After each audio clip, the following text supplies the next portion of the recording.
Whoops.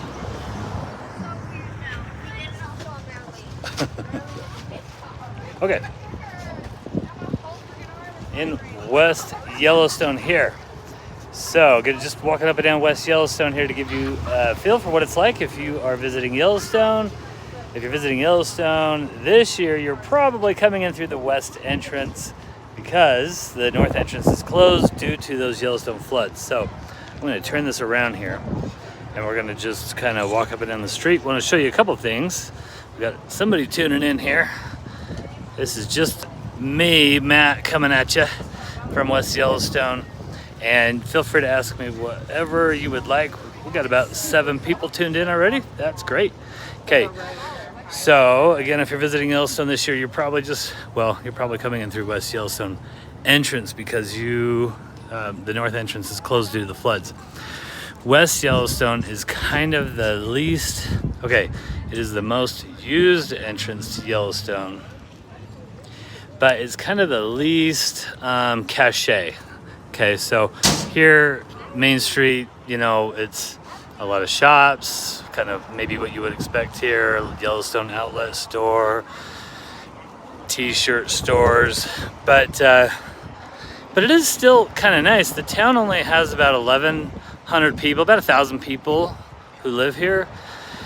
And so their whole economy revolves around Yellowstone, obviously. Here you can see. Hey Janice, how are you? Good to see you. Okay, a lot of Yellowstone gear. It's funny, I just realized I don't own a Yellowstone shirt. I don't think I own a Yellowstone shirt. Maybe I need to buy one from one of these stores. Wanted to show you a couple things here as we walk around. By the way, this is Grand Prismatic Spring from above. Okay, so what you have a lot of is these Old West, buffalo, this Old West theming here. You got the American flag on the bison skull. Kind of like that, actually. I think maybe that'd look good in my office. What do you think? Okay, so I wanted to show you something though here. This little store across the street is called Eagles Curios. And it looks just like a gas station, but this has been open since 1908. What is your top places to eat non-chain before you get a Yellowstone shirt? We need a We're in the Rocky shirt. Thank you, Jim Meyer. You're right. We are actually working on making We're in the Rocky shirts right now. I'm going to turn this around. Whoop, my thumb's in the way. We're working on making We're in the Rocky shirts right now, actually. So that's funny that you bring that up. And maybe you can give me some ideas for what we should put on our shirts. We were thinking about doing like a geyser gazing shirt, or maybe like we're in Yellowstone. We're kind of kicking around some ideas with that right now. Okay, so let's see. You asked me, Jim, where to eat. Okay, so that's a great question. I am getting pizza tonight from a place called Wild West Pizza, I think. And we've eaten at another Asian place here, which we actually kind of like. It was just a grab and go. It's so loud here. I did want to show you this while I'm over here at the corner. Across the street here is Yellowstone, a Yellowstone museum. Now, normally we recommend going to a visitor center, the National Park Visitor Center. But Yellowstone doesn't really have good visitor centers. Here's why. So here across the street on this corner is the Yellowstone Visitor Center in West Yellowstone. So this is actually, though, run by the Chamber of Commerce and the National Park Service. It's kind of a combined thing. And so you go in there, it's a little weird. They have, like, one half of the building is local Chamber of Commerce employees, the other half is park rangers, and it's not much of a visitor center. Like, there's not very good exhibits or anything like that. The reason why is because Yellowstone's so big, and with 5 entrances, it couldn't really make like a nice big visitor center like you normally get at the national parks. And so there's a bunch of small interpretive stations around the park. I think it's kind of a bummer that with Yellowstone, it's such an iconic park, it doesn't have a very good visitor center. This one back here is just like I don't know if it's private, but this is not connected to the National Park Service. This one over here. Now I'm gonna go there tomorrow. And all the years I've been going to Yellowstone, I haven't been there, and that's because, again, usually when we go to Yellowstone, we don't go to visitor centers because there isn't one right at the entrance there. I always like the National Park visitor centers because they're so professionally done and they're really good and all that, but Yellowstone doesn't have good ones. So I'm gonna try that one. Now, this trip we're on right now, we actually visited Bozeman, Montana. We visited Virginia City, Montana. Virginia City is an actual Old West gold rush town that is still maintained very well. And Nevada City's right next to it, and it's actually a state park, and it's got a ton of Old West buildings. Here, I'm gonna turn this around so you can kind of see what we're seeing. A lot of shirt shops in West Yellowstone, a lot of clothing stores. Anyways, we visited Bozeman, and then we actually went around to the north entrance of Yellowstone and stayed at a little resort. Now, we had this little vacation planned before the floods, and instead of canceling all my reservations, I just kept them. And then I couldn't drive through the park to get here to West Yellowstone. I had to go back around to Bozeman and then down through Big Sky, Montana. So we just drove through Big Sky today. This entire area is just gorgeous. So we visited 3 valleys today, on this trip, 3 different valleys. We visited the Madison Valley. We visited the Gallatin Valley, which is where Big Sky is. And then we visited the place called Paradise Valley. Paradise Valley is where you would enter into the north part of Yellowstone, so the north entrance. There's a little place there called Chico Hot Springs, a little resort is where we stayed. Quite a popular, kind of a famous little resort. Here again, you're not a shortage of shirts. I do like some of these here. Do not ride the fluffy cows. Do not take selfies with the fluffy cows. So there's been, sadly, a number of bison injuries this year in Yellowstone. So these have kind of hit the news quite a bit recently.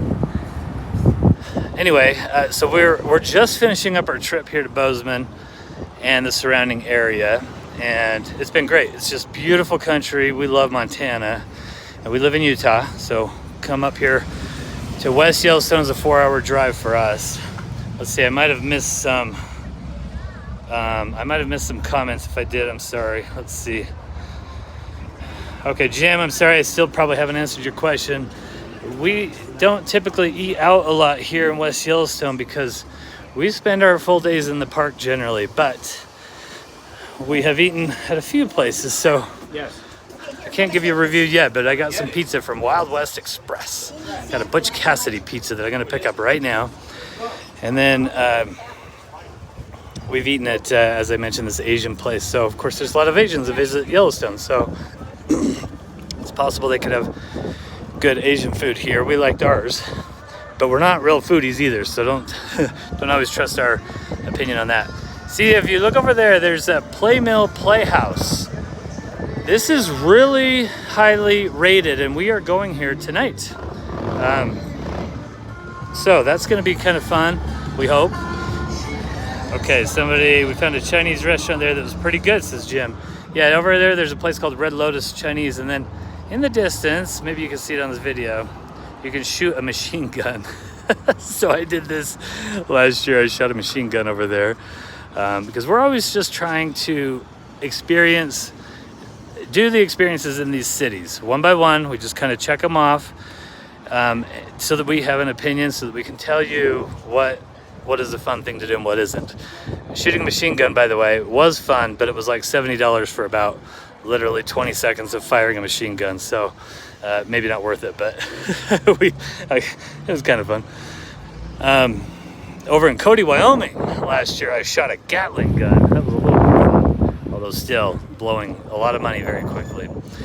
So anyway, you can see just a lot of people walking up and down the street here. Now, the businesses in West Yellowstone told me that they have been getting a lot of business this year because everybody's rerouted from Gardner down here to West Yellowstone. And so I was a little surprised by that because I thought a lot of people had called off their trips, which I know they have. But I guess enough people have kind of diverted over to West Yellowstone to keep them in business. So there's another little town you can look up. By the way, we're going to be doing video on all this stuff, so stay tuned to our channel. But there's another little town that we visited called Enis, Montana. E-N-N-I-S. This is right along the Madison River, and you can go, I'm going to turn this around.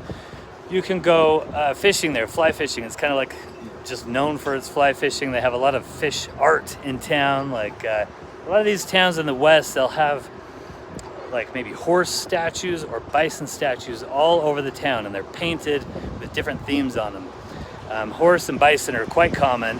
Sometimes I see bulls, and then in Enis there's fish. So again, we're gonna show you all this in the video and stuff, but that is a really cool place. Check it out. If you are into fishing at all and you're coming to Yellowstone, consider trying to make it over to Enis, Montana, because that is the fly fishing capital. It seems like, Montana, everywhere you go in Montana, there are signs for fishing spots. I mean, everywhere. So Montana is just so big into fishing. I'm not into fishing, but we did like kind of stopping through Enis. And then, as I mentioned, Virginia City, Nevada City, look those up as well. Those are Old West towns, and they really are like the best Old West towns we've ever been to. It was a legit gold rush town. They're both like right next to each other. And it was totally lawless there for a while, as a lot of Old West towns were, but it's got some really kind of crazy stories. And anyway, those are just wonderful. They were really, really nice to visit. Virginia City still is an operating, functioning city, kind of a touristy city, but you can do stagecoach rides, and you can do a train ride and things like that. And that was actually really nice. Cheryl loved it. I was a little surprised because Cheryl doesn't usually like things like that, but she loved it. And then I was just gonna say, like, Bozeman, Montana is where a lot of you visitors will fly into when you're coming to Yellowstone. So if you're flying in from the east, I know that a lot of you fly into Bozeman, Montana, and then you drive down through the north entrance. Just keep in mind again that Bozeman to the north entrance is about an hour and 20 minutes or something like that. To the west entrance is not all that much farther. So, you can still just drop down to West Yellowstone. It's not that big of a deal. The drive is really pretty.